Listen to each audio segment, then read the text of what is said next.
Hello and welcome to the Samson Bruckelheimer Feedcast, sponsored by Samson Bruckelheimer Guinea Pig and Gerbil Feed. I'm Gooseberry Rootsgarn. With me are Original Flavor Josh, Grasshay Campster, and Kale Flake Alex. And we're talking about, hang on. So what was your favorite, animal feed of 2017? Shit. Oh, wait, guys, Patreon's fixed its... Okay, we're back. No, we're video games, I guess. Favorite video games? What are those? I don't know. We'll have to... What do those have to do with farm animals? I feel like I just went through a washing machine brain washing machine. I feel like I have lived 8 lifetimes since Patreon announced that everything was fucked up. Between that and them announcing that it was unfucked up. That was neat. Yep. Anyway, 2017 is coming to an end, and since the next few weeks are looking like a logic problem with regards to who's going to be in the same vent channel at the same time... Yeah, nobody wants to record on Christmas Eve except for me. And so I might want to, but I think I'm going to be working that day. But anyway, we decided to do our end-of-the-year hoedown today, which means talking about a few topics relevant that happened across the year, and talking about our favorite games, and maybe talking about the odd cursed video game. Sound good to you guys? Okay. I mean, I still kind of want to talk about Animal Feed, but this is good too. I was actually getting into it. I was really looking into guinea pig feeding schedules. It's surprisingly interesting. Yeah, I was expecting you to drop that after like 2 seconds, and I was like, oh, this is becoming a bit. All right, then. Sometimes we have those on this show. Anyhow. All right, so I'm just going to attack the schedule in order of how you've placed it. And, of course, the first topic that you've put on the list, Josh, is the first topic that's been on your mind for, like, the vast majority of this year, which is PLAYERUNKNOWN'S Battlegrounds. I mean, that game just kind of came out of nowhere, huh? In a year of watershed moments for video games, I think this was the watershed moment of the watershed moments. And I guess you could argue, like, Nintendo's been doing really well, too, but, like... Oh, sure. Nintendo like, this game kind of comes out of nowhere, and I just see it on Steam one day, and it's like, oh, what's this? This looks like a DayZ game. And then I see, like, every single video game site and YouTube channel starting to play this game, and I'm like, I guess I should check it out. And then it turns out to be really good. Like, I think it, like, just beyond the fact that PLAYERUNKNOWN'S Battlegrounds is really fun, I think, like, the biggest factor to it was that it was the first game to deliver on the promise that DayZ had been making for, like, the past 6 years. Like, in a way that DayZ never really ever managed to, and none of its imitators ever managed to. And what promise is that? Like, the idea of like, dropping into a world that's gone wrong, kind of post-apocalyptic setting, and scavenging for stuff, and then having to deal with other players that are also doing that and don't like you. Like, DayZ also was ostensibly about zombies, but they were always kind of a joke, and everything about DayZ was, like, scavenging around, trying to find weapons, and then trying to defend yourself from and or go and kill other players to get their stuff. I have heard several stories about the goings-on in DayZ. Almost none of them have involved zombies. Every single one of them involves the terrors of other men. It's sort of like Walking Dead, the video game, in a weird way, actually. And that's not to say that, like, PLAYERUNKNOWN'S Battlegrounds is the first Battle Royale game. In fact, like, before PLAYERUNKNOWN'S Battlegrounds existed, the PlayerUnknown, the person, was making Battle Royale mods for, like, H1Z1 or something. But, like, this is the first time it's been mainstream. And now everybody's playing it. The thing that I first noticed about PUBG is that, like, I thought it was so obnoxious. And I still think it is a very obnoxious game in many ways. Or maybe it's just, like, the community that surrounds itself around this game. But right from the get-go, it's this game, and I'd see it pop up on my Steam, and it's just full capital letters, and I'm like, who do these people think they are?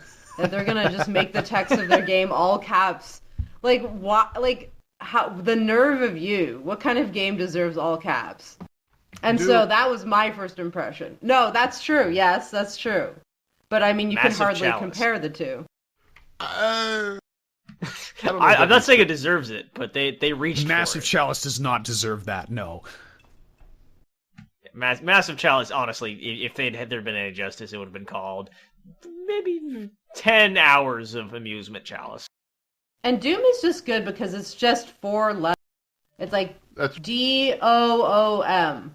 And this is like it's a horrible named game. It's a horrible name. And it's just like this long ass name in all caps. You can't even read the whole damn thing on your screen because it just like, they ellipses it to make space. But it is fun, and it's like it boosted up this Twitch directory like no tomorrow, where it's like, it's just League of Legends all the time, and then PLAYERUNKNOW'S came in and like actually kicks it off a fair amount of times from the top, and it's an insanely watchable game from a perspective of a stream viewers, and like it's I think the one thing that we have to take as like game designers and developers from PLAYERUNKNOWN'S Battlegrounds is like in storytelling there's this concept of having a story structure or an arc, and I feel like PLAYERUNKNOWN'S Battlegrounds is really good about setting up arcs for each individual game. So you really each playthrough does generate its own story, but it doesn't do so via plot devices and traditional storytelling methods. It is entirely through the mechanics of the game about picking where you're going to land and then going on an adventure from there to just survive. And I think that's why it's so gripping to watch on like Twitch. Like even if you're not actually playing the game, it's tense. It is a tense game, and it holds on to that tension really, really well. I think, one of the comments I had, because I actually to this date I have not played the game, but one of the comments I had was, in a weird way, PLAYERUNKNOWN Battlegrounds strikes me as the kind of game that, like, it's like a fictional virtual reality game that serves as the, like, plot element for a 90s movie, or, like, for, like, an 80s, like, novel or something, written by somebody who does not play video games, but who's aware of them. I mean, there is a reason it's called a battle royale game. Right. Well, what I mean is that it like this is the kind of video game that you would see like in a TV. It's this crazy game.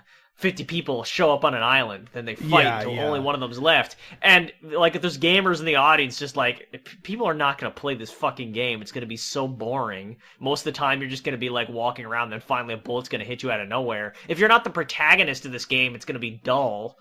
And then they made the game, and everybody loves it. Who knows? A lot of that is just taking, we kind of hinted, we've talked about this before, but taking the ARMA formula or the DayZ formula and really condensing it to its just the good bits. And that is, I think, why it works so well and why it succeeds where DayZ, ARMA, and other games failed. Because if you've ever tried to play DayZ, it is hours of scouring so that you can find one gun just so that some jerk-off can find you later. Yeah. Just you spend 3 hours to get a gun, and then 2 hours later, you get shot in the back of the head, and that's it. And that's your DayZ experience. Or if you don't, so what? Like, what did you gain? What did you actually, like, what goal were you achieving? You're just basically just, like, playing until you get shot. Otherwise, the game is just get the best gear and then quit because you won. Yay. There's no goal.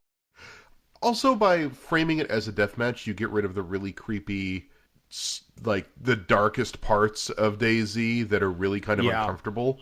The things where, like, you'll meet a stranger and you're not sure if they're friendly and they'll act real friendly, but then, like, pull a gun on you and make you strip naked and drop all your stuff, and then they'll, tell you to sit in a corner and count to 10, and then they swear if you turn around they'll shoot you, and they run off with your stuff.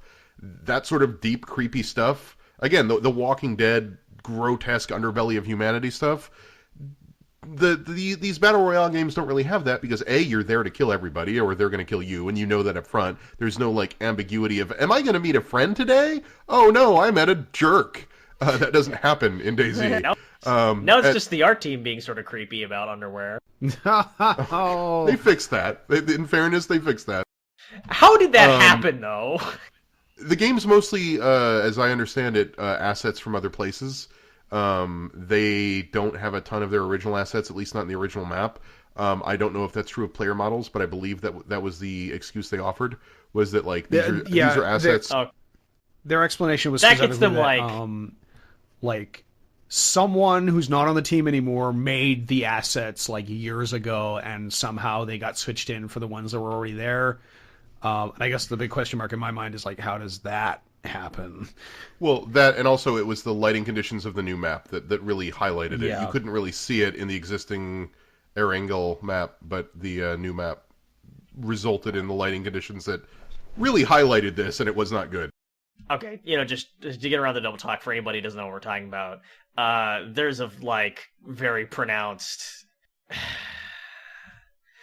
on the female general player, outline. There's a general outline. For his camel toe. Camel toe. Camel toe, and also a deep wedgie. Yeah. I mean, but it's gone now. You can see the fold. Already sort of that. But yes, it was a problem, and they addressed it. But that is a problem when you're making your game entirely out of third-party assets, or not entirely, but using third-party assets and not testing under every lighting condition.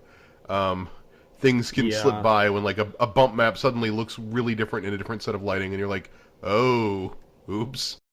I would also argue that the bra is horrible. I think there's an article out on that alone. Yeah, Gita Jackson did a great article on that on Kotaku.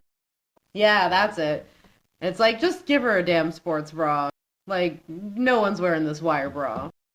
It is an awkward bra, but I don't play as a chick, so I don't really know. What else was I going to say? Crap. Oh, so PlayerUnknown's Battlegrounds also spawned some imitators, like Fortnite, which got weird. But except Fortnite wasn't an imitator originally. It was a completely different genre. That's what makes it weird. Well, what makes it weird is that Fortnite didn't really... I maintain that Fortnite is really kind of... How do I phrase this? It is a controversial topic to complain about, because apparently people really, really don't like the idea that... Especially because, as we've already pointed out, PlayerUnknown did not originate the Battle Royale concept, and to argue that PlayerUnknown owns the Battle Royale concept is really disingenuous, because, that's like saying who owns Deathmatch, and the medium would stop as if as soon as you said, I invented shooting people, therefore no one can make a game about shooting people. So there's an argument to be held about... I totally forgot all this happened. Yes. So there was a big debate about who owns the concept of Battle Royale gameplay and game mechanics. But also there's something to be said for the idea that PlayerUnknown's Battlegrounds, a game that uses the Unreal Engine, suddenly got mega huge, and Fortnite, a game that otherwise is completely about Minecraft-style building and keeping an inventory management and all the myriad of mechanics we've explored before. Go see other episodes if you want a litany of lists of systems that this game has. Suddenly becomes a Battle Royale game in and of itself, as its free-to-play mode that attracts new people to it. Basically, Fortnite is using PlayerUnknown's Battlegrounds as a launching point to sell its own game by offering the Battle Royale mode as its free-to-play mode / demo. And that's where things are weird, because it is made by Epic, who owns the engine that PlayerUnknown's Battlegrounds runs on, and that's weird when your middleware developer, or when your middleware provider tries to undercut you in your own market. It is a little weird. I can definitely understand the idea that feels like kind of a dick move. On the other hand, threatening legal action as they did, feels like more than you can maybe go for there. Yeah, you did not patent the idea. Yeah, they probably don't have a legal ground to stand on. Basically, nobody walks out of that looking good. Yeah, did that go away? Because, I haven't heard anything about that in months. As I understand it, it is still pending in court, but, court dates take forever, and they don't tend to run in press releases, so I don't know. I think it gave some good press to Fortnite. Yeah. Like PlayerUnknown kind of came off looking like an asshole in that situation, which like. If you really think about it, you can understand, as Chris was saying, his perspective of like, hey, the guys who do the engine that we're doing took their game that has absolutely nothing to do with my game and made it like my game, and now are trying to run as a competitor. And I mean, it'd be like, Threes came out, and I don't think Threes uses Unity. But imagine if Threes used Unity, and then Unity came out with their own copy of Threes, and it's like for phones, and they released it for free as sort of a promotional tool for their engine overall, and it's like, really, that's weird.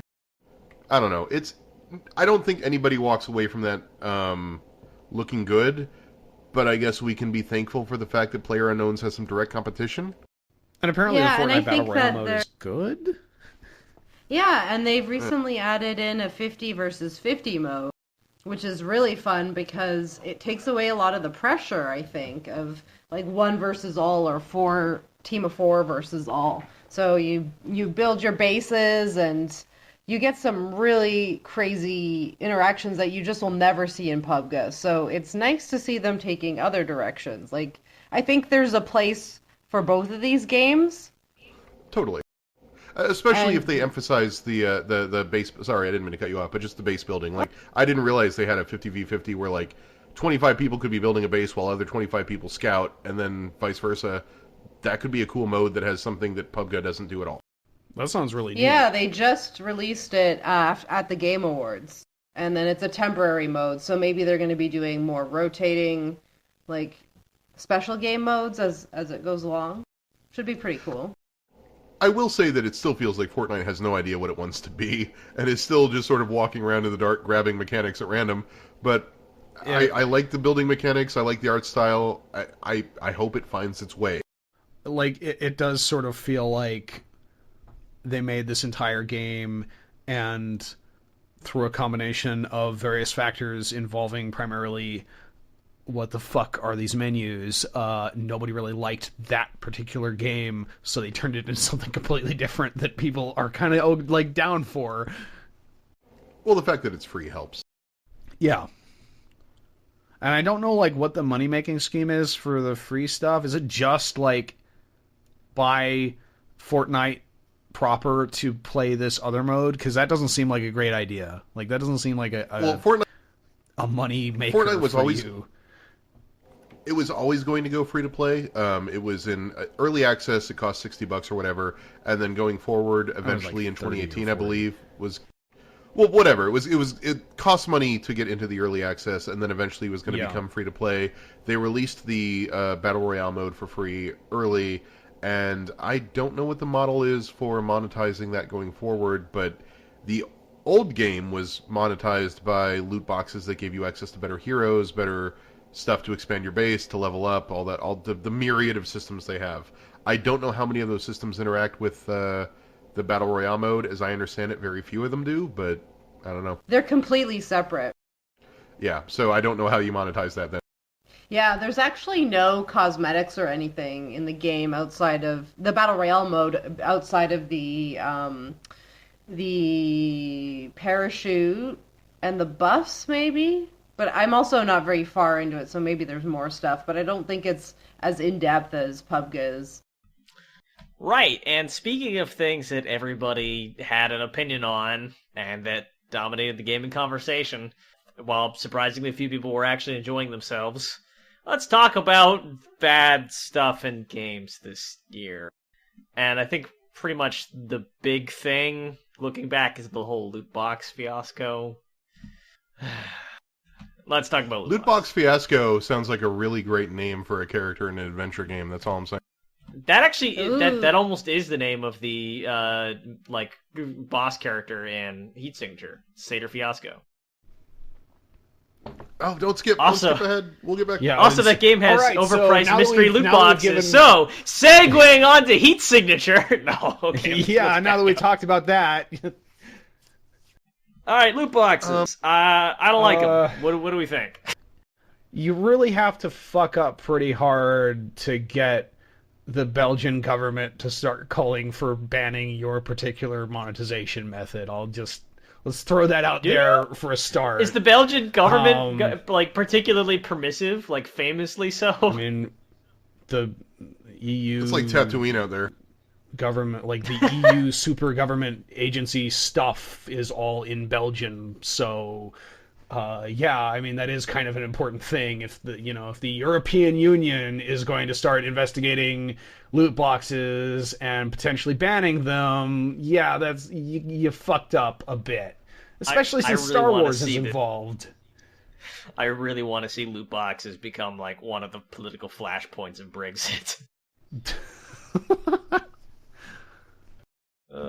Yeah, we're exiting the European Union, so you can do your loot boxes here.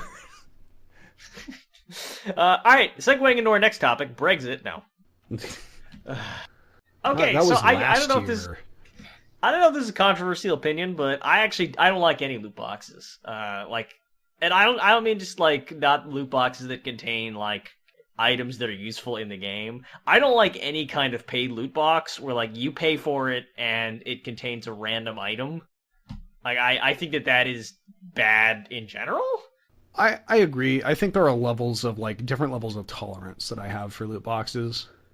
And the line kind of grays with like stuff like Overwatch where you get loot boxes but you can also buy them. Right. Like, I actually don't like the Valve model, even where you need to buy keys. Like, I think that's kind of a fucked up model. And No, the Valve model is by far the worst. Right. I think it's kind of weird that it's almost like we didn't really want to have a conversation about this until EA did it in a way that was obviously wrong, which God bless them. I think the thing with Valve too is that like the most egregious examples are in games that like we don't personally play, and like in the case of TF2 are kind of at the end of their lifespan. So like I don't know if like I feel like that's kind of a thing that like it sucked for a while and we all gave up and stopped playing TF2 and don't care that much about it anymore. Like, but yeah, like the loot box model in TF2 is very well crafted to take advantage of in-game industry parlance whales, and in general people who are susceptible to that kind of like addictive stuff. Which Chris can talk about from experience, I think, because you were really into TF2 for a while with all that and spent a lot of money on it. Look, I had a very shameful year and a half where I did some bad things and made some bad decisions. This was 2010, 2011. This is either right before I started Aaron Signal or like the year I started it. But Jesus, is Aaron Signal 2011? I guess it is. Yeah. That's when I started doing the show. I'm old, Josh. Did you know that? I know. Yeah, I'm just thinking like, oh man, we've been doing the show years longer than that. 7 years ago. Anyway, I don't like the Valve model at all. I think the Valve model is explicitly exploitative. It's weird. I feel the Valve model is explicitly exploitative. I feel more gray about the Blizzard model, and ultimately it's just all of this is to fund the fact that games are too damn expensive. Like, would you rather people who are desperate for D.Va's new skin drop $45 worth of crap in order to get the new D.Va skin they really want because that's their favorite character? Or would you rather just everybody pay $15 for a new Overwatch expansion? And the answer right now is pretty clearly everyone wants free content, and so the game is infinitely free, and all the hardcore fans spend a lot of money to get their favorite characters' stuff. I don't know if that's fair or right, but that's currently the business model we're setting up for ourselves. I really can't get behind that. I mean, I'm sure there's some hypocrisy here where I'm overlooking like some game that I play or that like I wanted to play that is built primarily on this model. But just more and more lately, it's getting to the point where like it's difficult to justify playing a video game and enjoying a video game at a premium, knowing that it's on some level like people are being taken for hundreds of dollars because of like sort of a flawed psychology, and that is funding like the shooty bang times. Well, it's not just that. I mean, yes, it is that, but also like Destiny and other games don't offer you loot boxes per se. I mean, Destiny does have loot boxes. There are gamification rewards for logging in every day, where like Destiny resets every week, and every week you can get closer to the maximum power level, whether you raid or not, if you sign in every week and get the weekly mission-y things to get your stuff. Animal Crossing Pocket, and I know we'll get to the mobile stuff later, gives you rewards every day you log in consecutively.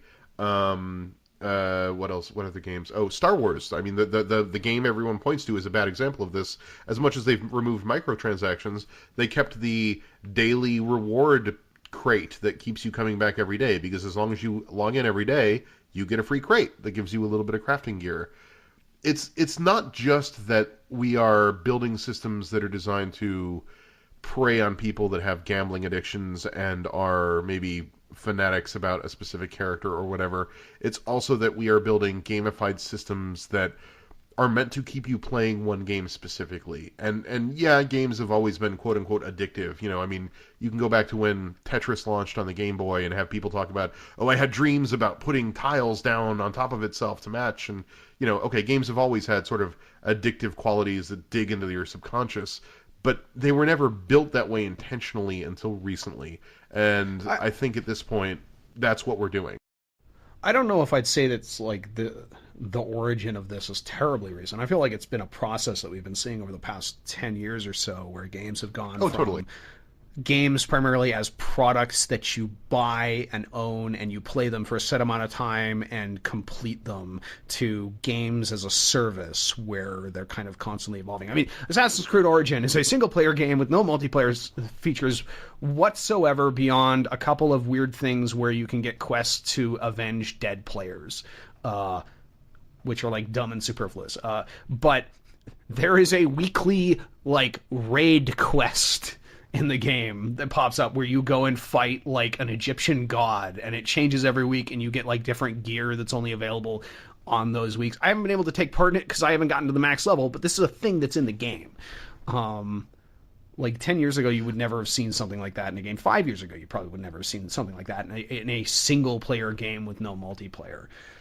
So some of that is to prevent trade-in and to lower the amount of people that just flip the game back to games. Is that still a problem anymore? I feel like there was that big, like Xbox One launch, and it's like very overtly anti like renting games, anti buying used games, and then selling them, and like everyone was up in arms about that, and then used games just kind of quietly died anyway.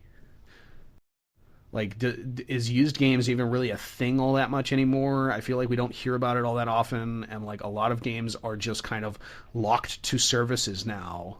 I mean, Steam's been like that since the inception of it. You can't trade in, Steam games, but it's both, right? Like, I feel like it is both trying to head off people who would take the game and then turn it right back around to GameStop for $35 worth of gamer cat or $10 worth of gamer cash, $5 if we're being realistic, and people just trying to keep people playing the game, because the longer you keep them playing the service, the more likely they are to spend money on your service. And so, like that's the reason that Battlefront has the whole daily login, you get a crate, is because originally it was going to have DLC that you could buy with the crystals that let you buy more crates. So if we incentivize logging in, that incentivizes visiting what is effectively our store, so it incentivizes by proxy buying stuff from us. And that is the entire idea. I don't know if Origins does anything quite that bad, but I mean, it has a store, but it's like primarily cosmetic. You can buy weapons and equipment that is better than level 1 stuff, but it's not like way better than anything you can ever get. And like you get like basically level 10 or 20 equipment from the store, but that gets outdated very quickly. But you can upgrade any weapon in the game, so it's effectively a cosmetic that has stats on it. Because in the end, like, if I may jump in, anyway. So like I thought of a few things while you guys were talking about stuff, and I think there's a distinction to be made with with blanket statement motivations for people who purchase loot boxes on the reg. And like I think it comes down to there's a few different kinds of people who buy loot boxes, right? Like depending on the game.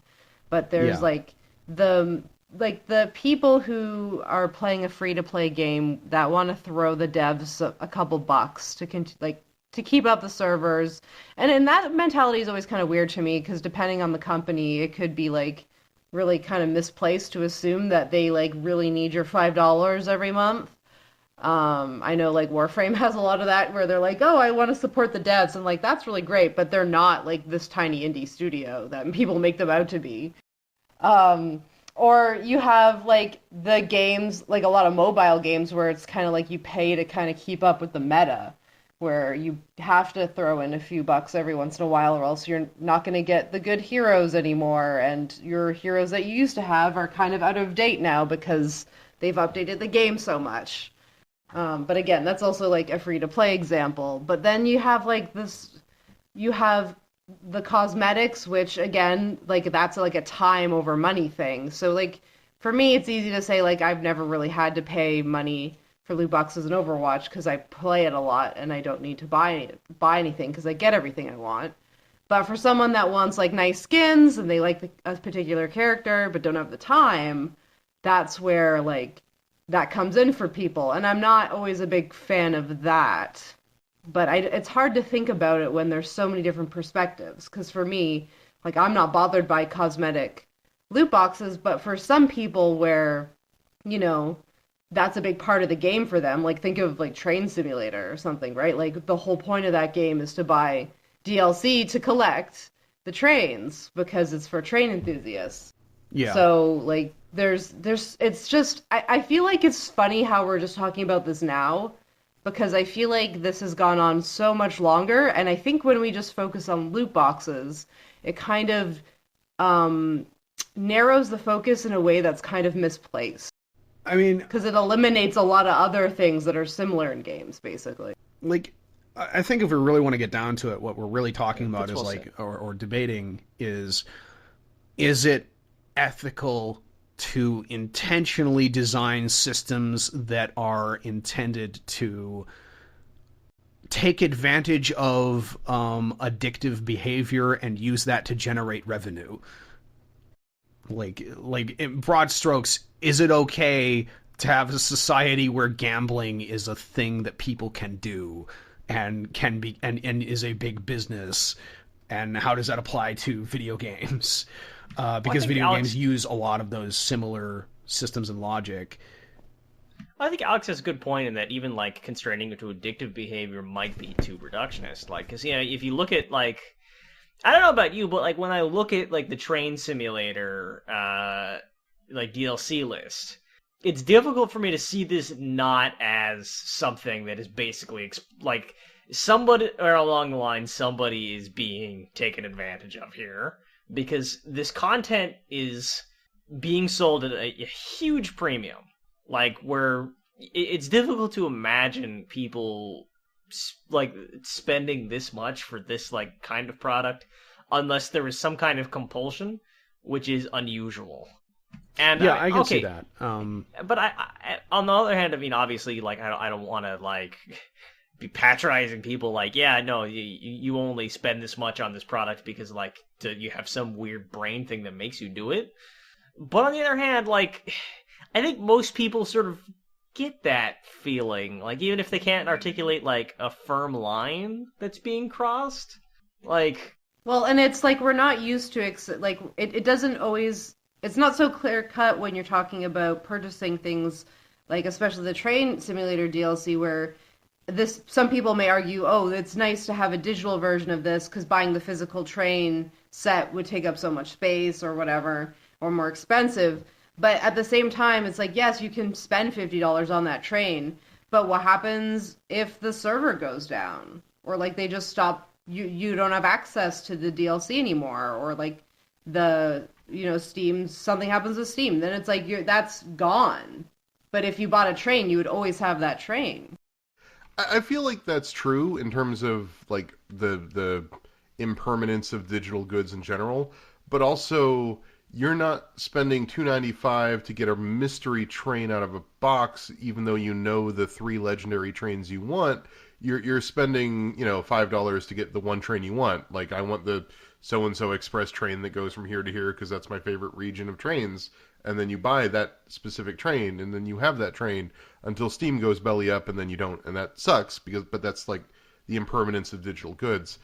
But you're not being asked to like throw money into a gambling machine with a 30% chance of getting the train you want, and a 60% chance or a 70% chance of getting the train that like... You got a 30% chance of getting the train you want, a 30% chance of getting a train you don't want, and then another 30% or a 40% chance of getting a sticker, which is kind of how Overwatch works. Yeah, and I think like the reason we don't really bring up the impermanence of digital products at this point is because we haven't really had to reckon with that yet. Like, we haven't had a major store failure. Like, if Steam went away, this would be something that like everyone would be trying to sort out. Like, what the fuck do we want to do with this? Where do we stand on this? Should these people, like, should they just give us DRM free versions of that? Is that even feasible? Stuff like that. Like, but that's not something that has happened yet. So it's not really something that I think is within most people's consciousness beyond the like general fear of like, man, that would really suck. It's going to happen eventually, and these are questions that are going to have to be, answered, probably on a legal level.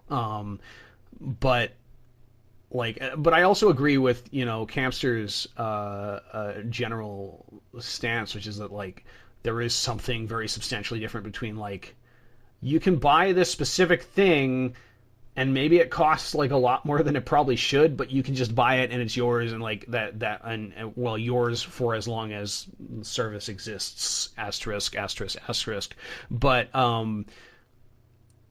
versus like putting money into a slot machine to maybe eventually get what you want, or maybe get a bunch of nothing. And like I'm less irritated with that model than I am with the model of just buy the thing, and maybe it's worth too much, or maybe it's priced too high, but you just buy it, versus the there are like, this comes up in holiday stuff with Overwatch more than anything else, I think, in that like there's not enough time to unlock all the holiday skins while the holiday event is going on, unless you spend a lot of time playing Overwatch, which I don't have time for. But because of the way the odds are stacked, and because the amount of skins in the game keeps increasing, you could buy 50 loot boxes during the holiday event and not get anything that you want. And, spend $50 on loot boxes and get nothing that you actually wanted, and like, wow, that sucks. It's not that bad. I keep waffling on this, because like, Overwatch really is not that bad, for 2 reasons. One, they do have a weirdly disproportionate amount of legendary skins they drop, and they do promise at least 1 winter item per crate, and so like, and I say this as somebody who, with a gambling problem, has dropped $20 on the most recent Overwatch crates, so I've opened 24 of them. I got about half of the current winter skins, so it's not like it's impossible to get anything you want. And then from there, I got enough money to buy probably 1.5 more of the winter skins. Sure. So if you drop $20, you can get most of it. Overwatch is not the big bad of this conversation. I think it's not good, but I think it's not Valve. Valve is the big bad. Like, Valve is the worst. Like, short of going to totally play to win, EA Battlefront, terrible. Valve is probably the worst. The TF2 system is just so ripe for exploitation. Yeah, and the CSGO for the same reason. I got a slightly uncomfortable question, which I don't know if you guys know the answer to. Who's buying the trading cards on Steam? I don't know. People with more money than sense. Okay, People but, ask like, is me this... I get trade requests for like trading cards from like friends all the time. It's like, yeah, sure, take them. I don't know what you do with these. Because I sell them actually, like for 5 cents each or whatever, and it only recently occurred to me like it would not surprise me if the reason people are buying these was some kind of like reinforcement gambling adjacent activity, like if there's something we could do with trading cards, or like you can turn them into the badges. Yeah, it's either people who turn them into badges, like the serious hardcore fans of that specific game, or it is money launderers looking to launder their money. Okay. I guess that's probably fine. Yes, that's fine. Yeah, I mean, I've ever since I made like $5 on this, I've been kind of wondering actually, like, and also just like in retrospect, because I've always seen this stuff as free money. Like back when I was quitting TF2 and a bunch of other games, I had this item, like I had a Bills hat. And I put it on the market, and I realized, holy shit, you can get like $80 for a Bills hat? What the hell? And I just sold it like instantly. I come at this from the other perspective of someone who back in like 2010 spent probably close to $5,000 on TF2 and got back maybe like $600 on unusual hats. It is not a lucrative business. I think that's the TF2 is the real. Well, that's the real dark part of like Valve. Like we keep talking about Valve's system as being like the worst, but like if you look at it outside of the Steam marketplace in comparison to EA's system in Battlefront 2, like EA's system was worse overall. It's that there's actual monetary value to the stuff that you're doing with TF2 and CS:GO stuff, because you can sell them for real money on the Steam marketplace. And at that point, I think you can really have a solid conversation about like, yeah, this is real gambling. Like by definition, I mean, you are putting money into a blind box and getting stuff out of it that you can turn into money. Yes, but it's so dependent on the whims of a gaming audience that it's hard to explain that. Like, it's hard to explain why, like, a purple haze page boy or whatever hat is not worth nearly as much money as a flaming pyro fireman's hat. Like, the flaming pyro fireman's hat is worth a lot of money because it's thematically relevant to the pyro character. Don't you see that, Judge? That's why it's worth $500 versus the $30 that this other unusual hat is, even though it costs $200 to ultimately get either of them by random chance. $250, technically. The PUBG miniskirts are all worth $200 or more. Jesus Christ. All right, I feel like we should move on. Let's change the subject before we get to. Let's change the subject before we get to Star Citizen. Oh God. Oh God. Oh man. Horizon Zero Dawn, Zelda, and Assassin's Creed Origins are 3 open-world RPGs that came out this year that you guys have played that I have not, and they are the next item on the agenda. Okay, I think that got us clear. So, yeah, great segue there, Rutskarn.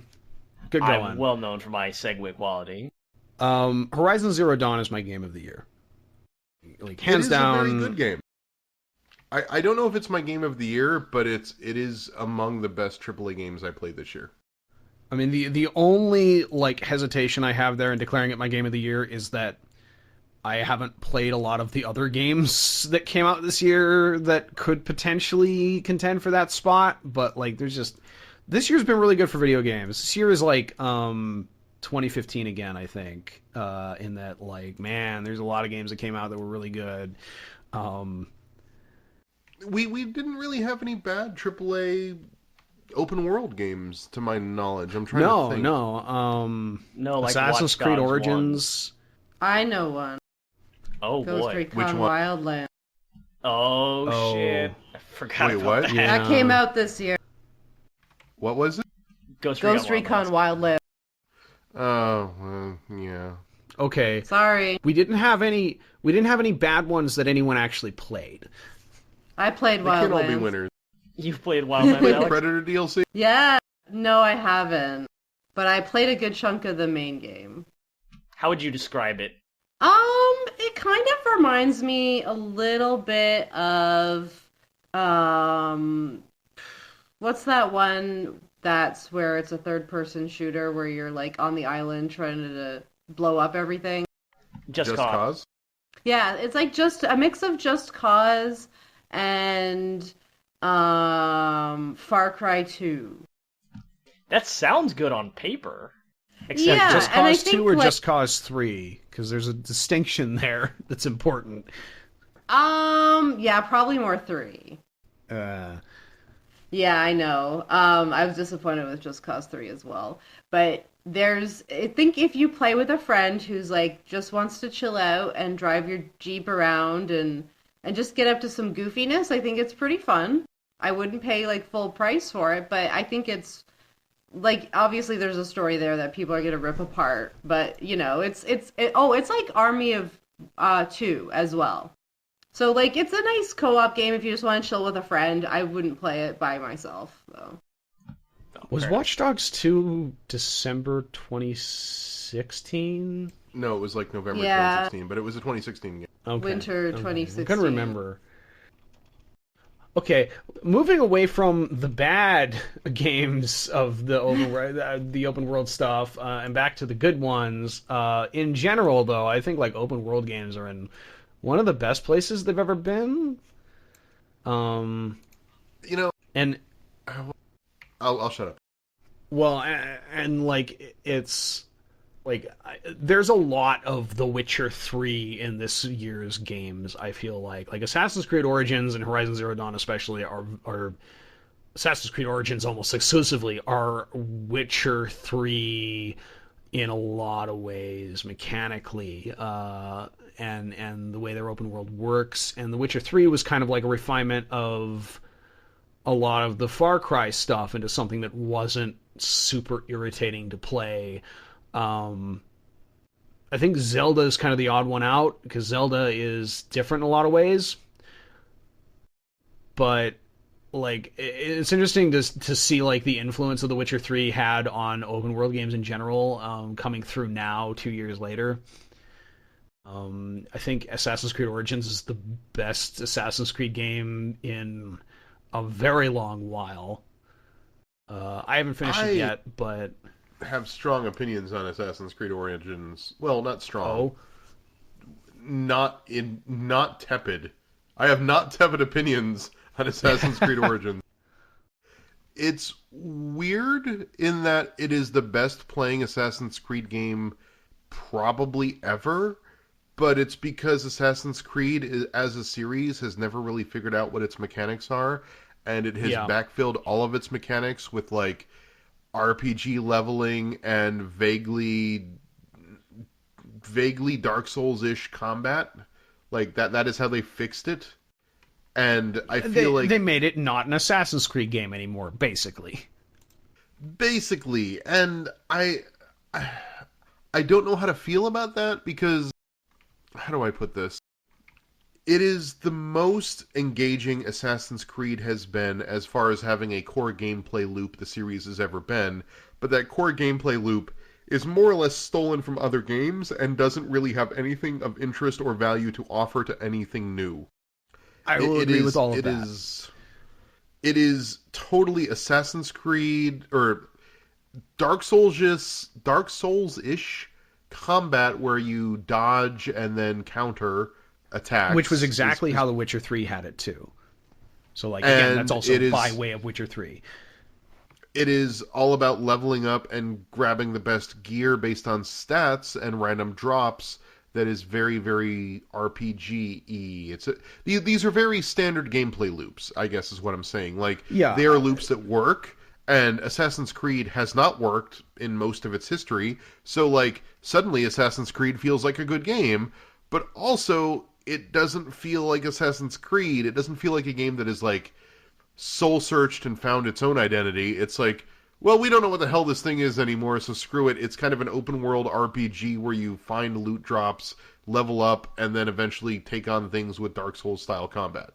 And that's it's fun, it's good, it's engaging, it plays better than any Assassin's Creed before it, especially since we don't have like a crutch to lean on like Black Flag had the ship sailing to lean on.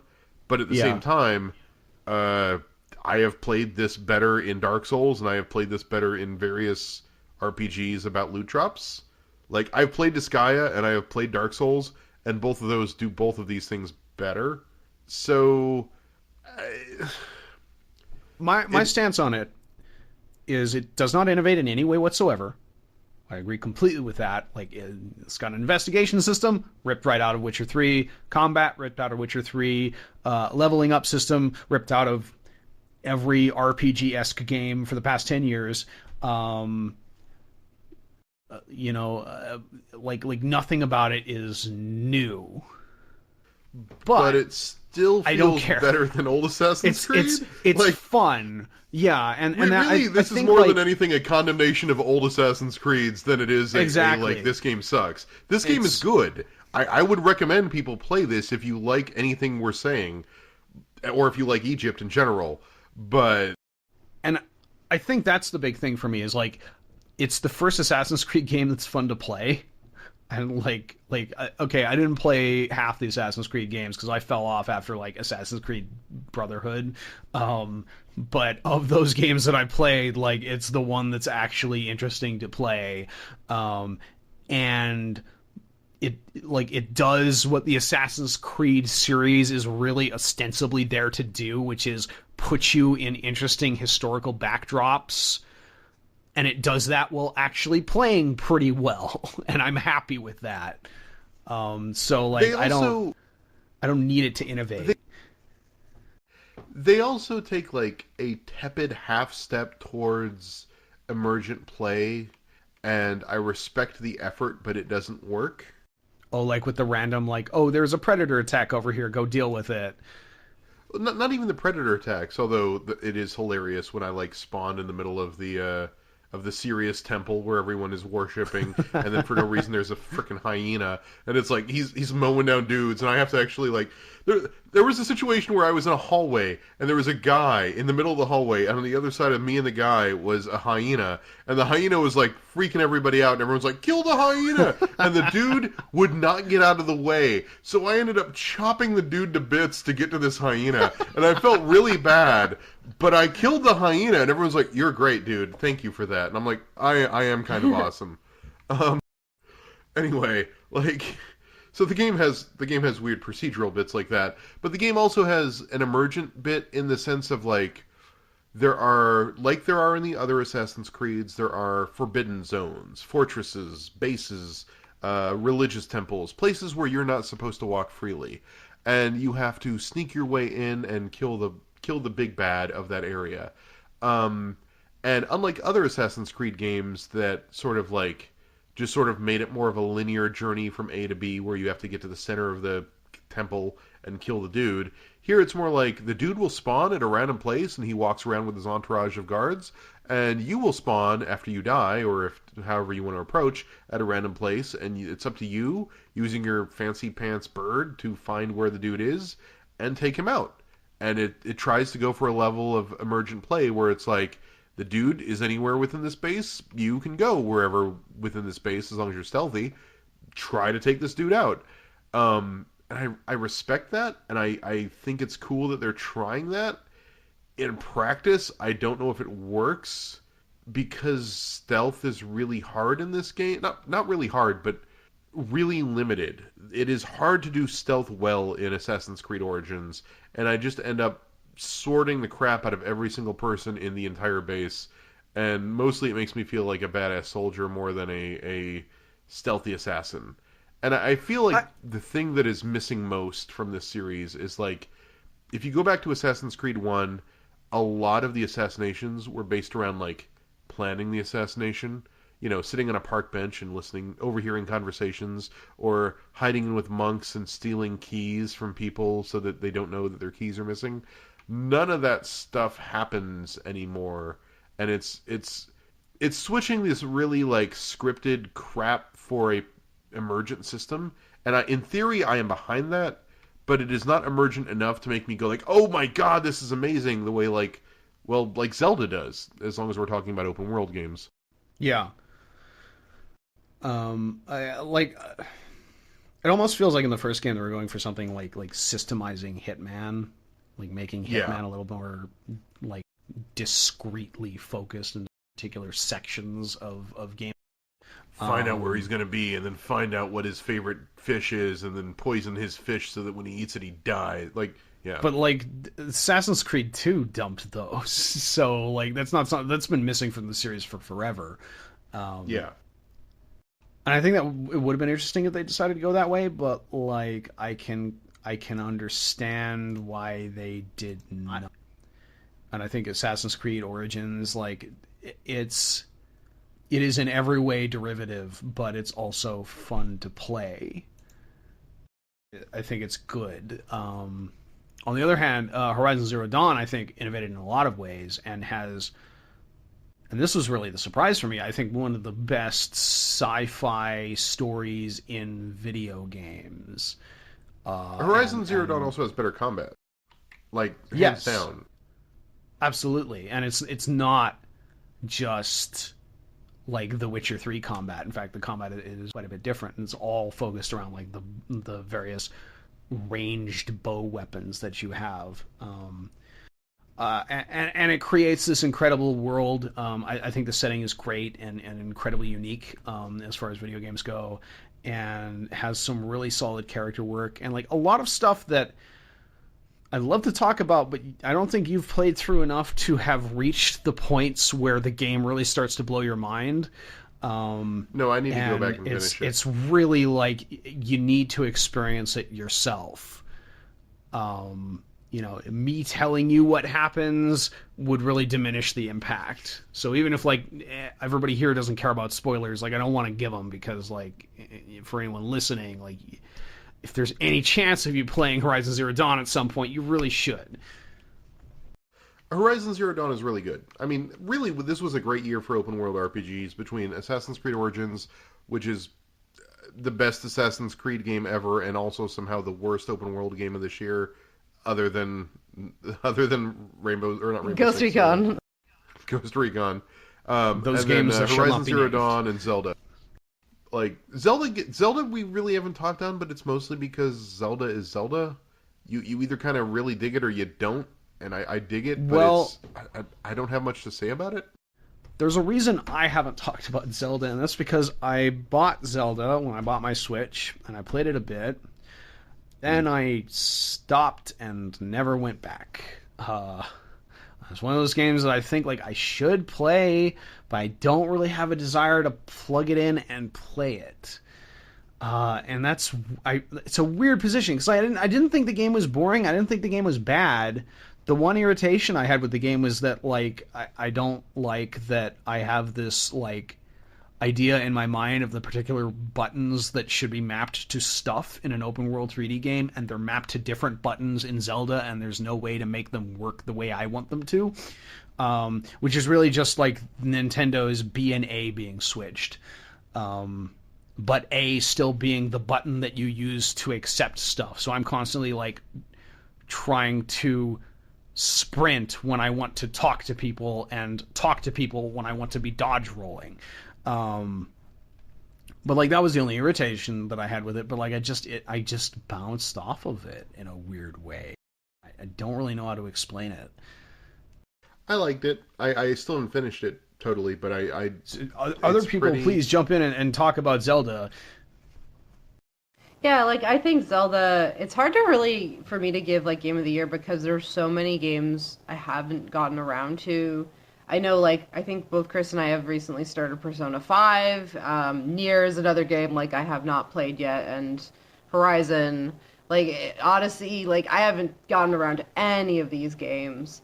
But Breath of the Wild is definitely one of my favorites of the year for sure, because, I'm a huge Zelda fan. I would say it's still not my favorite of the series. I still think Majora's Mask is preferred for various reasons.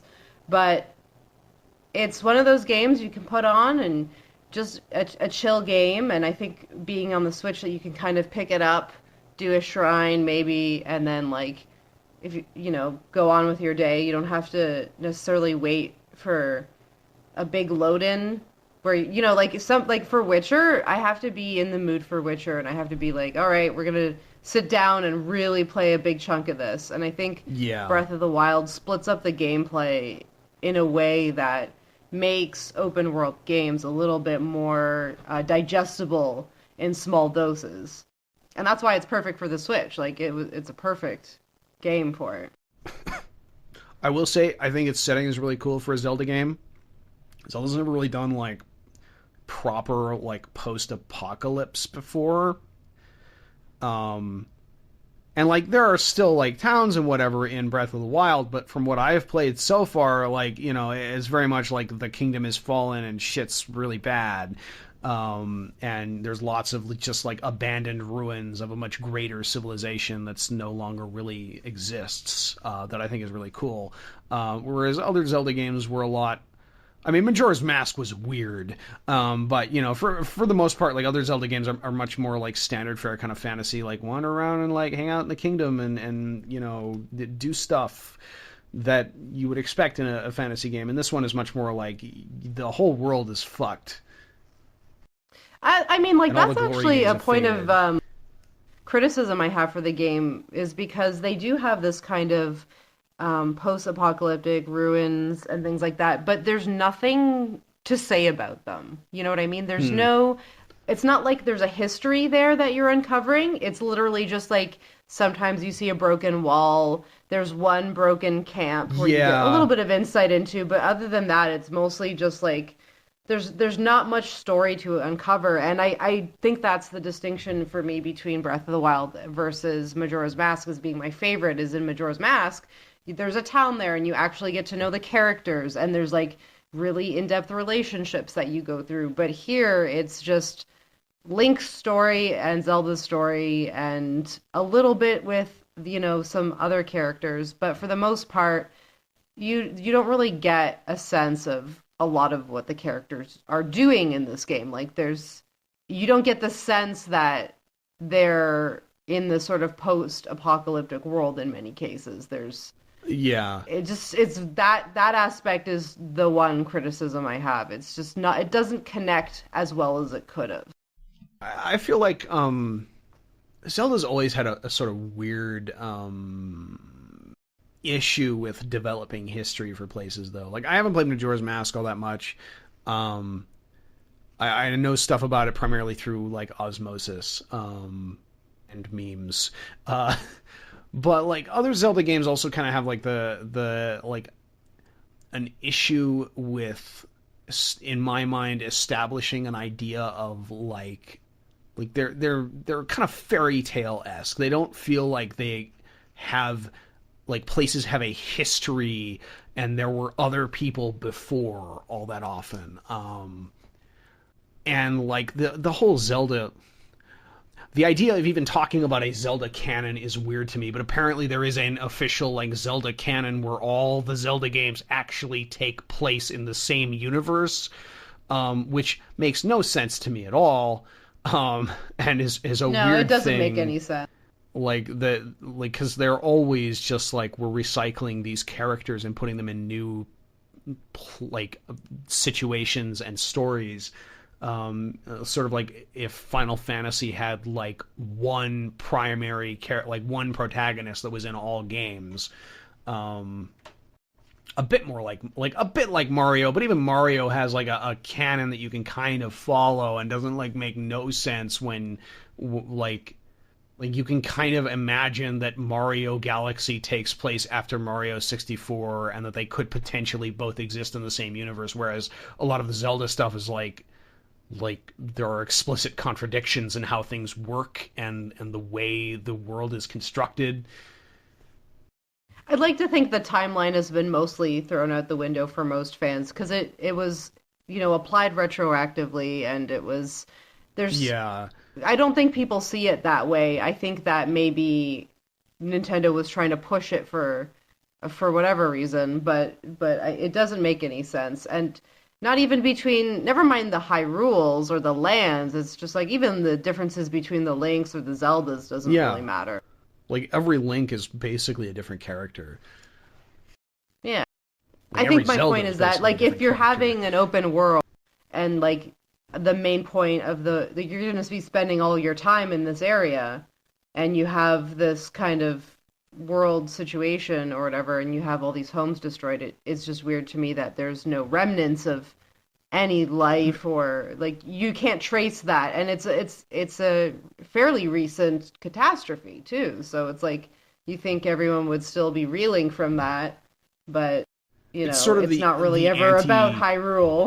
And I apologize for this in advance, but it's sort of the anti-Dark Souls, where with Dark Souls you feel like you think that, like, everything looks like someone had some kind of, like, idea of what was really going on in the past with it, even if it's not explicitly stated, whereas in Zelda it's like, these are just some ruins, and, like, nobody really gave any thought to, like, what was here originally, or if there's anyone that cares about this or anything like that. Yeah, exactly. You may now continue the tour guide Brett Scarn. Sounds good to me. Well, finally we come into the indie games, aka the only video games I really played this year. So, sort of circling back down around to the section of the catalog where I actually have anything useful to say. A lot of good indie games. But, of course, there's always a lot of good indie games that came out. I was glad to see some of them really rise to the top of the conversation. Let's start with Night in the Woods, because have we all played Night in the Woods? I think so. It has been on my list for the past 11 months or 10 months, or whatever, since, like, all right. Chris bought it for me. But, like, no, go ahead. I have no excuse to, like, avoid spoilers or whatever here at this point, because, like, it has been something that I should have played and didn't for months, so... I don't think we really need to spoil the game to talk about it, except to say that No. I don't know how much of it's the fact that I'm, like, a millennial, and this is a game that in many ways is written to kind of... It's not written entirely about millennials. Like, the main characters are millennials, but it's actually just about, like, the death of this small town. But in a greater sense, I think it's about this feeling of just dread and malaise as, like, the world and its opportunities shrink and nothing good lies ahead. And I associate that with my generation pretty strongly. So the game... It does hit pretty close to home. Oh, yeah. I actually didn't finish it, actually. I had to stop. I don't remember. I guess it's, like, the part that everyone talks about. That's the brutal part. It's fairly near the end. Or the caves? I'm trying to figure out what part is the part. Like the celestial part. Oh, yeah. Like the dream. That part is... I had to stop after that. And I think it's, like... It's also the same reason I haven't watched the new BoJack. Is because, like, everyone says it's good. But, like, it was one of those things that I just had to stop because it was just too real. And it was, like, too emotional. And then I never got in the mood again to get back into it. Yeah. There were, like, the new BoJack is pretty good. Yeah. I know, but it's yeah, I know. I feel like a lot of media these days is eliciting that feeling for us, for our generation. The new BoJack also is less about BoJack's depression than season 3 was. So if that was your holdup, it goes in a slightly different direction this season. But I didn't make it past season 2. Yeah. I stopped at season 2 because Yeah, you wouldn't make it through season 3. Get off the ride. Yeah, don't do season 3. Don't do it. That's what I've been told. Anyway, but Night of the Woods just keeps, like, dropping these hammer blows on you. Like, it keeps building up to these really brutal and uncompromising moments. And I wouldn't even say it's, like, the ultimate message of the game is negative, per se. Although, actually, come to think of it, I wouldn't really say it's necessarily positive, either. Like, in fact, that's kind of a question, is, like, if anything, you could say that the positive note the game ends on is this message that, you know, people will still be there for each other, you know, you can look after your own, you can stand up and fight against people trying to ruin the world, even people who think they're trying to save the world. But, you know, the actual game just plays with so many topics, and honestly, the ones that have the most positive, like, feel-good resolutions are the ones that have the least to do with the reality of what's happening, as opposed to the fictional conceits buried within Possum Springs. So, yeah, it's a downer, I would say. It's the funniest downer video game I've ever played. Definitely a dark comedy. Yeah. Like, I don't think it ends in a downer note. I think it ends on a positive in the face of oblivion note, if that can be a positive note. well, you can see why I would characterize this as effectively a downer note. Yes. You know, you can see, let me put it this way, you can see how everything everything's gonna be okay, maybe. You can see how everything could be okay at the end of the Night in the Woods, but it does not end with everything okay, and it spends most of the game talking about why it's less okay than you would assume it would be. So, without spoiling anything particular, the game ends at the end of the world, but it's the end of the world that they don't know is whether it's metaphorical or literal. And they just sort of spend the game going like, well, we don't know if it's metaphorical or literal, but let's just spend the time we have together. And so it's like uplifting, but also morbid. And that's sort of where they fall. And then Yeah. REM plays out the credits. No, it's not that kind of end of the world. It's It hits this really exquisite balance where so much of the game is like you joking to yourself and you joking with your friends. And it does that in a way that perfectly communicates just how bleak and how depressed and how hopeless you guys are. Like, you can really feel this intense, like, helpless sadness behind what is basically banter. And that's a really... I respect the hell out of the game's writing. No, I love how it contrasts literal... Like, the game does delve into literal end-of-the-world conversations, but then also is very much about local economic death. Like, I mean, the game talks about, like, you visit a mall that you haven't been to since you were a kid, and, like, the only thing left is the game's equivalent of a Hot Topic and a food court, and that's how you spend the game there. And that's so interesting that, like, that is the mall at the end of time. And then also we talk about how the world is ending, but you don't know if they're meaning it metaphorically, as in the town is ending, or if you mean it literally, because we also deal with literal world-ending things. It's a really good game. You should play it.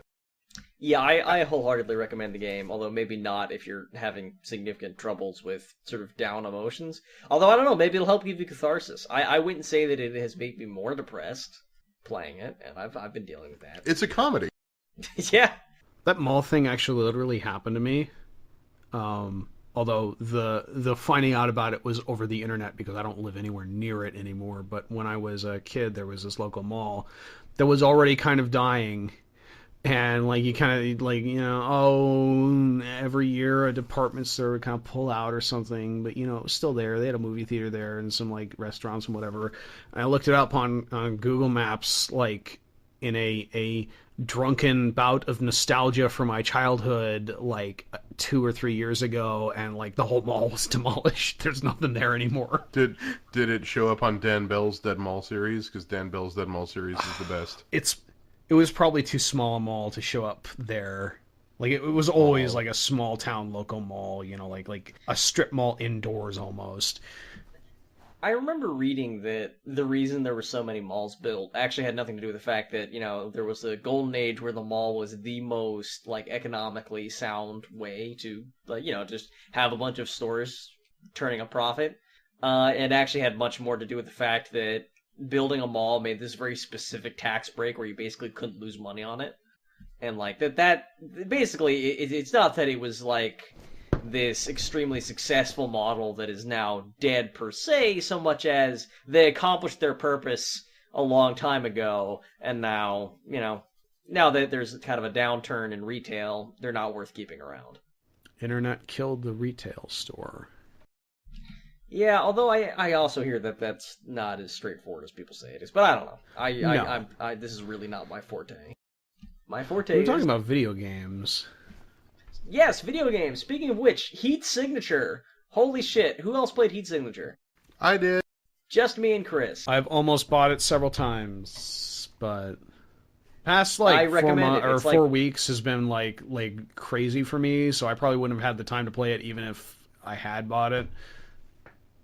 Heat Signature is a lot like Hotline Miami. If Hotline Miami was like, okay, you know how like on a Hotline Miami level, like you'll just die a bunch of times over and over again, and finally you're like, okay, I'm not gonna just go for the S rank here. I'm just gonna try to play this as like tactically as possible and like really think this out and like cheese it as much as possible. Heat Signature is like a game, a really interesting, complex, and broad game built upon that single nugget. And in a way, In I space. think I actually, besides Hotline Miami's like its its art style and its story, I think I actually like Heat Signature better in most respects. Heat Signature also has this wonderful passive multiplayer component where, so in Heat Signature, you play multiple characters. You are not just like Joe Superhero. You are a variety of characters, each procedurally generated to have their own backstory and their own name. And if you get captured, your friends on Steam can go and save your character. And also you can find items from your friends and other things. It is a weird asynchronous multiplayer game, and it is amazing. That's my favorite part of it. Is when if you have a good character who like accomplishes a lot, you can retire them and like pass on their best item, or like choose their best item so that somebody else might randomly get it like as a drop, and you get to give it a name. And I like this feature because you can see like a very distinct gulf between how various people handle naming their items. Like, some people will, give their name, will try to, write some lore where they're like, it's the X-23 crash rocket or something, or they're trying to tell, a story about what this is. And then some people just, name their key cloner Tricky Dickie's Tumbler Rumbler. like me. That's my item. Okay, but is the soundtrack as good? No. The soundtrack is it's very forgettable. I turned it off and so I can listen to podcasts. That sucks. Or listen to the Hotline Miami soundtrack. No, so the game is interesting. Put that on YouTube. Part of what makes it interesting is that you play the game not necessarily in real time, and there's also lots of teleporting gimmicks. So those two things combined make the game kind of interesting. So you can pick up teleporters that will switch you and an enemy's position. You can pick up teleporters that let you teleport to another place, but only for a couple seconds.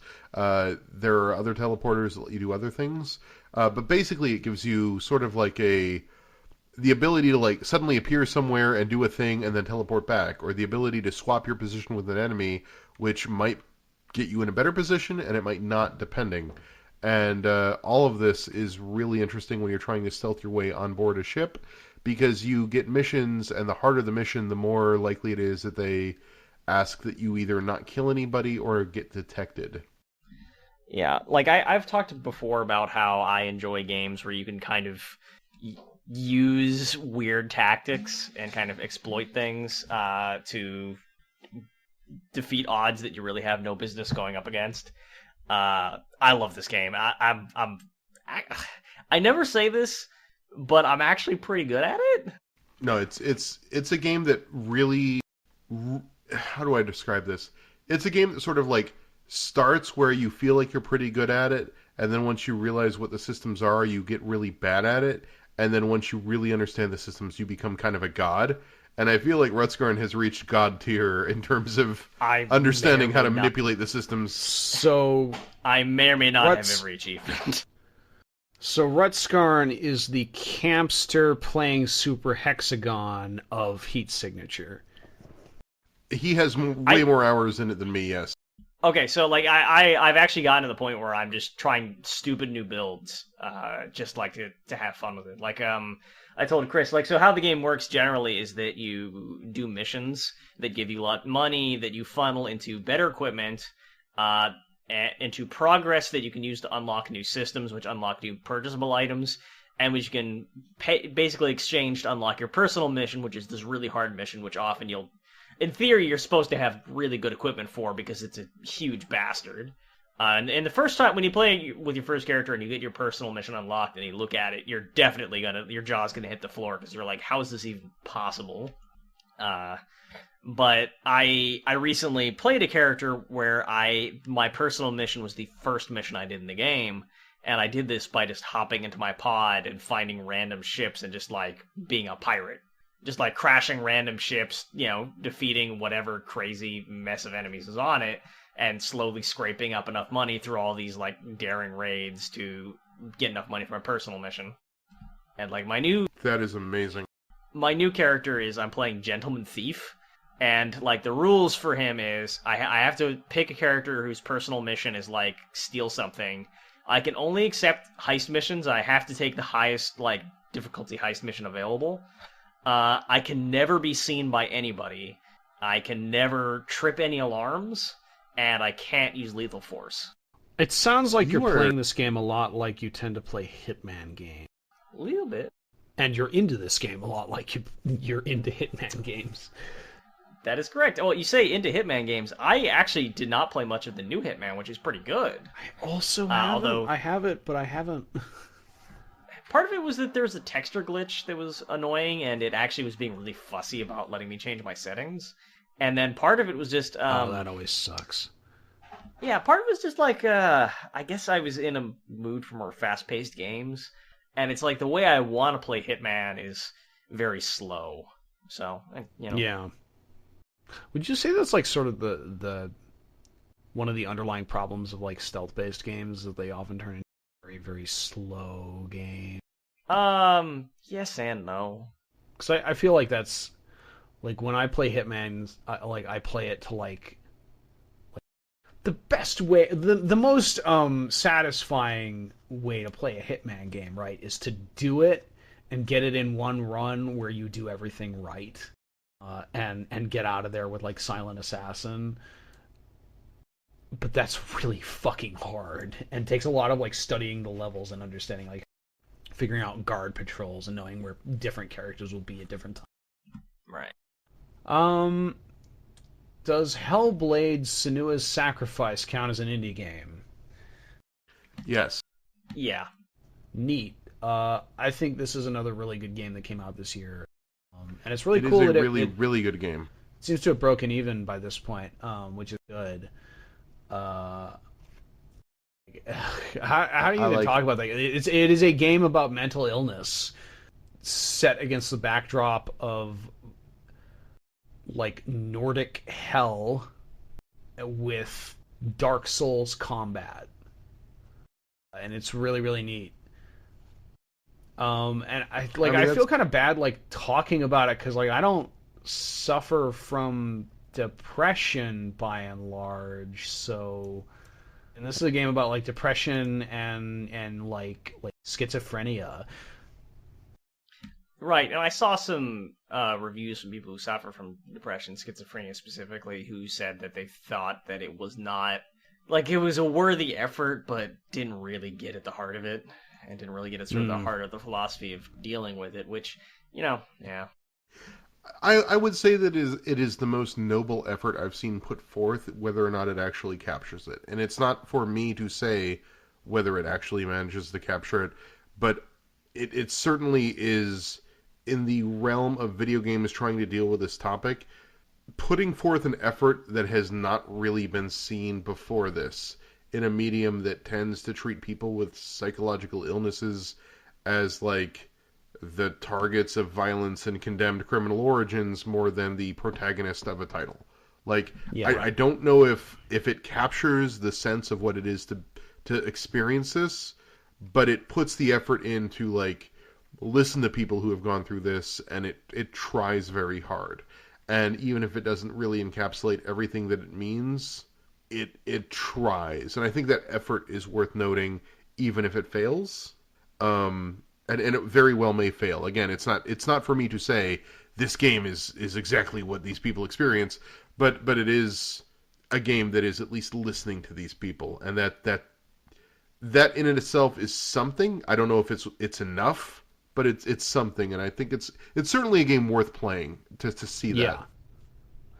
I haven't got to this game yet either, and it's kind of like a Night in the Woods scenario where like it's a game that would be really relevant to me, but again, I'm afraid of it being a little too real and being in my face in a way that I don't really want it to be. So I think it's always a question of like, who is this game for? Like, is this a game for people who suffer with depression to like, is it a chance to include them in sort of the gaming world, or is this more of a spreading awareness type game? Because I don't know because I haven't played it, but there's always a fine line. I feel like it's more of a spreading awareness type game because it's not really about depression. It's more about psychosis in general. Yeah. Like it's not about feeling depressed or sad. It's very much about the sort of psychosis where you hear voices or maybe are not entirely sure what you're seeing, a sort of dissociative effect where you're not entirely sure what is or is not real, because that's sort of the theme of the game, because Senua not only needs to fight like monsters that she's not sure whether are real, but each area sort of has themed puzzles around perception, and each of those puzzles themselves are about discerning what is or is not actually in front of you. Mm-hmm. Yeah. It's one of those things where like someone had this concept of like this core idea of doing a game with a particular idea behind it, and they went all out for that. Like, I don't know whether or not it hits or misses for someone who does suffer from this sort of dissociative psychosis kind of stuff, but like, it's really neat to see a game with such a cohesive vision that has come to fruition. Like, constantly through the game you have these voices talking to you in like stereo surround headphones, and like voices in different like aural locations are different voices, but they're all like the same character's voice. And that's like supposed to represent, presumably supposed to represent like the various different like voices that Senua is constantly hearing, and those voices are the game's interface. They are the game's tutorial prompts. They are the game's hint system. Like, all of those in one. Like, the game doesn't really have an interface beyond them. It doesn't have a tutorial per se, but it has those voices kind of like hinting at what you're supposed to do. But sometimes they tell you to do the wrong things. Not in the initial tutorial, but there's a lot of like, oh, like you're never gonna make it. You should just turn around and stop doing it. Kind of like stuff there too, when it's obvious that's not the way you. And it's kind of weird even talking about gameplay mechanics in this game, because like it's such a cohesive vision of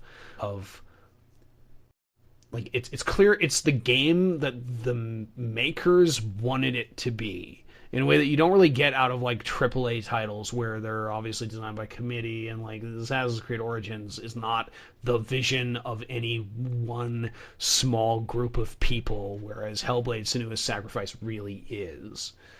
But it also looks like a AAA title and plays kind of like a AAA title, and it like obviously had a smaller budget, but not like indie level budget. So there's stuff that it does that you don't expect to see in indie games. I don't know. I think it's a really cool game. I'm not really qualified to talk on like whether or not it's a great example of representation of this kind of stuff, or succeeds at spreading awareness of psychosis or representing psychosis in a meaningful way. But it seemed like it to me. I will say that the mechanic as it's described, I haven't played the game, but the mechanic as it's described actually really resonated with my feelings of anxiety. Like with sort of how I deal with generalized anxiety disorder. In sort of the sense of like the assumption that you are deteriorating, that, you're falling apart, it's getting worse all the time, and you keep fucking up and making it worse, and it's just, a matter of time before it catches up to you, and like the entropy will consume you. Which is this feeling that your character has in the game, as sort of, you have this spreading sort of darkness on you, which like every time you die gets worse until eventually like it's going to destroy your save, is what it tells you. Yeah, this game unfortunately ignited a really dumb controversy. Yeah, and I was not happy about how that was handled. Do we want to do that? I don't No, know. let's Like, go off. Suffice it to say, there was a huge like brouhaha about the mechanic from a like features first, like presenting the game like you're buying a refrigerator, like well, okay, but this is dumb. It shouldn't exist. There's no reason this could happen. So incredibly missing the point with this game. Right. Which, I mean, if you want to say I don't want to play a game like that, that's totally fine. But like, it's so dumb to attack this like it's something that's objectively wrong with the game and not like very clearly a like core statement of what it is and what it's about. And then like I feel like some critics were taking it very personally that the game was made this way. And then it turns out that, there was a misunderstanding about how the mechanic actually worked, which was actually kind of an important part of the game. That you not understand that? Like, did you not know that going in? But then that became the new headline, and everyone was talking about it, and I felt like I was seeing, like, a Magic newsletter, which was just, like, having headlines like, oh, turns out he's actually in a box. He didn't actually disappear. It's fine, guys. Yeah. It was very much dispelling the magic trick in the process of getting annoyed by a mechanic that... I had to sit down for a while when that happened, because I just... That really pissed me off, to be honest. Anyway, let's move on. Are there any other indie games? I've played several other indie games, but I don't want to dominate this category. We're out of time. We are basically out of time. I mean, it's the Game of the Year podcast. We're not going to do a podcast next week, so, like, what the hell? If we want to go a little longer, that's fine with me. I got a game that I've been enjoying that I'd like to talk about, because I actually have not seen too much coverage of it. I have been enjoying City of Brass. Has anyone heard of City of Brass? Is it an upgrade to City of Bronze? It is not, Joshua. Okay, so I don't know if you guys remember this, how, like, years ago on the podcast, I was talking about how I wanted a video game where you're just, like, an adventurer going through a dungeon who just, like, uses parkour, basically, and just, like, dodges people. He's just, like, trying to sprint through and avoid traps and monsters and, like, get treasure and get to the end. So they made it, I guess. That game exists now, and it's a lot of fun. It's exactly like what I wanted, except, there's actually all sorts of mechanics for fighting enemies, which are kind of important, and I'm just not using them very much, which means that I'm dying way more often than I probably should be. But I don't even care. It's so City of Brass is it's sort of the high concept that's passed around is it's like a first person Prince of Persia. I don't know how accurate that actually is, to be honest. But it's a roguelite type game where it's first person, you've got a sword, and you've got a whip, which, like, you can use to trip enemies and stun them and to grab things at a distance. And you go through these procedurally generated levels, which are full of monsters and traps and, like, vending machines and money. And there's a time limit for every level, and every, like, 3 or 4 levels there's a boss, and once you beat the boss and clear that level, you get, like, a waypoint, where you can just start there next time. And I guess I've just really been digging it. I don't fight enemies very much. Whenever possible, I just sort of get past them, because I find I enjoy, like, goading them into traps and, like, running around, just sort of leading a train of 50 enemies behind me. Like, that's more exhilarating than just, sort of getting them into a blind alley and dealing with all of them. But it's just, I appreciate that people are trying different ideas like this. That sounds neat.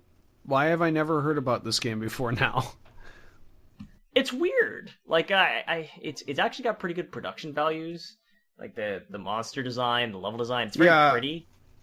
I'm looking at it on Steam right now, and it looks like a not AAA game, but, not no-budget indie game either. Yeah, it's like, if it was a horror movie, it wouldn't be like Halloween, but it wouldn't be like shot on video and starring a bunch of people who would never act again either.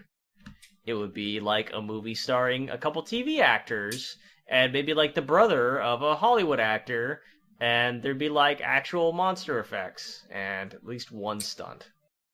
It's not gremlins, but it's hobgoblins. Yeah. Cats, keka. That is a bad metaphor, and you know it.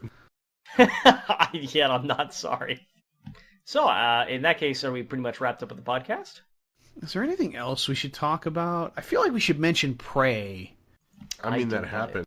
I kind of forgot that I played Prey this year, or that it came out, but Prey was great, like, aside from the way that it ended, in my opinion.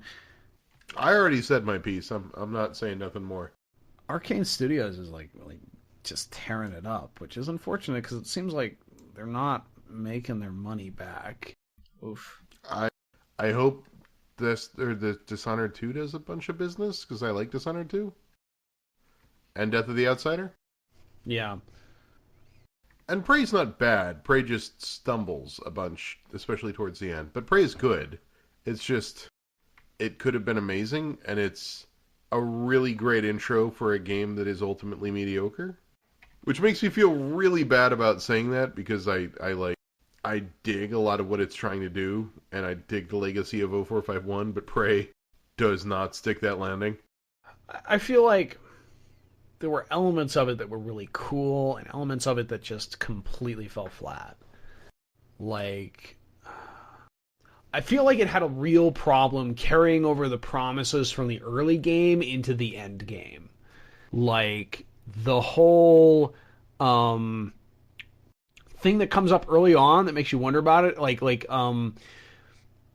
if you use Titan powers, then you'll slowly become more like a Titan, and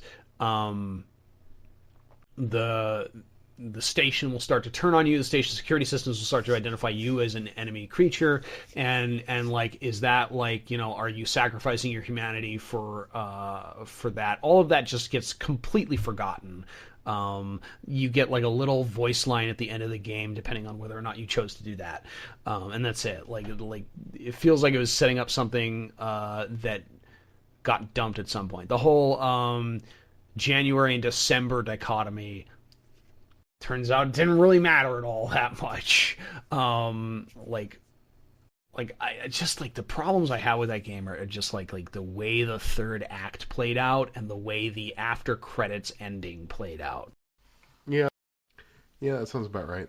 But I feel like totally robbed like the first half of the game of all its impact. That said, it was still a neat game, and the closest thing we've had in probably 15 years to a System Shock successor. Also true. Until System Shock 2 and the System Shock 1 reboot based on Warren Spector. So, it's not like this is the one shot we have, so... No. But it was definitely neat to see that happen in 2017. When everybody thought, like, oh, System Shock, you could never do System Shock now.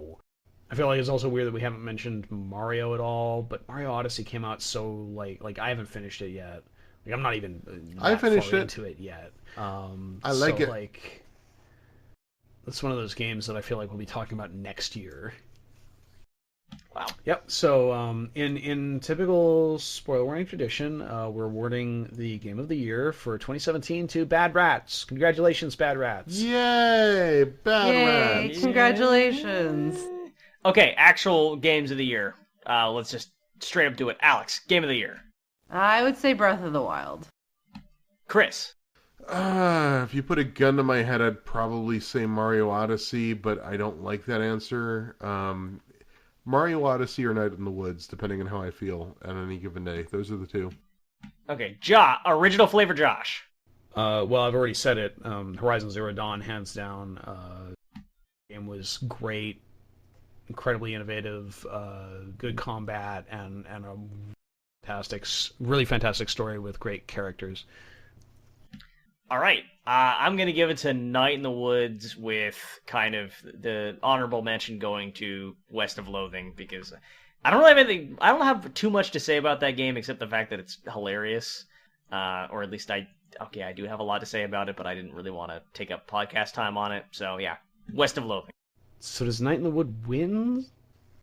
Yeah, by my Night count, in the Woods wins. Yeah. Or was that There like we a go. half vote each for Night in the Woods? No, Night in the Woods gets my vote 2/3.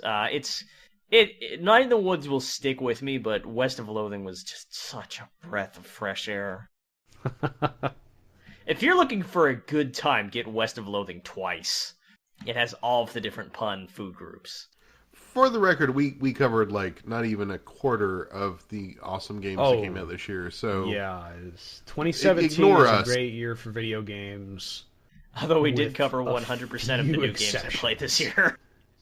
All right, until next year, this has been the Spodcast. Yay! Thanks for sticking with us for this year. Hope to see you guys again coming around in 2018. What's coming out January of 2018?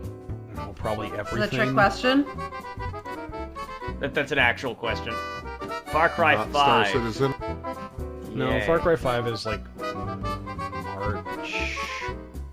Oh yeah, okay. Cut this out. Monster Hunter World. Oh, Yay. man. There are several people who are going to force me to play that game.